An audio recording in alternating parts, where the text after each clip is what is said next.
सुन्दरि माधवि चन्द्र सहोदरि हेममयि मुनिगणवन्दित मोक्षप्रदायिनि मञ्जुळवासिनि वेदनुते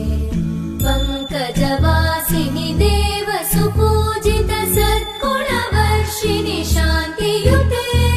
जय जय हे मधुसूदन कामिनि आदिलक्ष्मि जय पालय माम्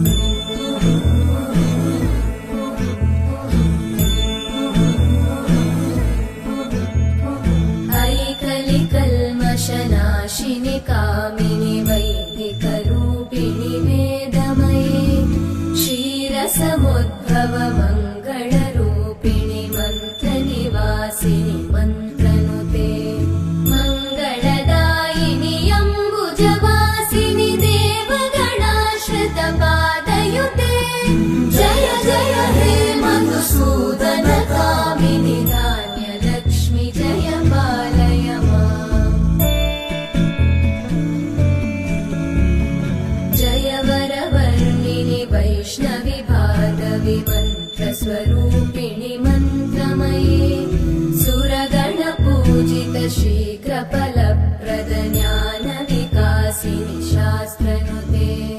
भवभयहारिणि पापविमोचनि साधुजनाश्रितपादयुते जय जय हे मधुसूदन कामिनि धैर्यलक्ष्मि जय पालय माम्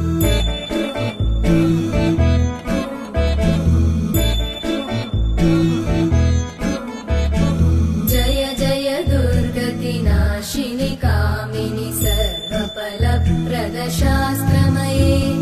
रथगजतुरगपदादिसमानुत परिजनमण्डित लोकनुते हरिहर ब्रह्म सुपूजित सेवित तापनिवारिणि पादयुते जय जय हे मधुसूदन कामिनि श्रीगजलक्ष्मी पालय माम्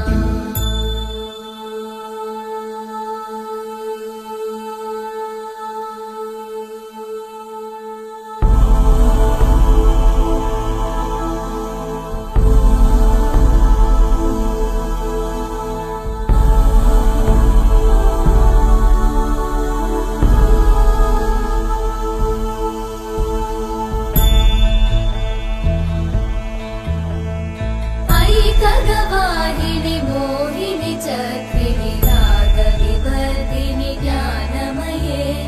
गुणगणवारिधि लोकहितैषिणि सप्तस्वरवरगाननुते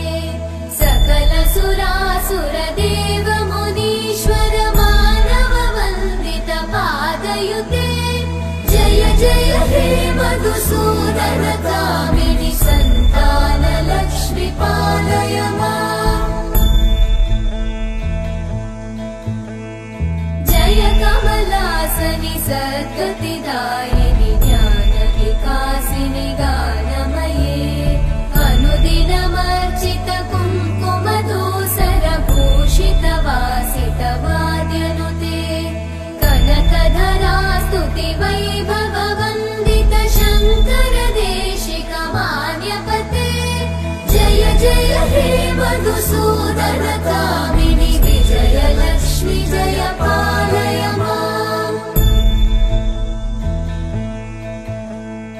प्रणत सुरेश्वरि भारति भार्गवि शोकविनाशिनि रत्नमये मणिमय भूषित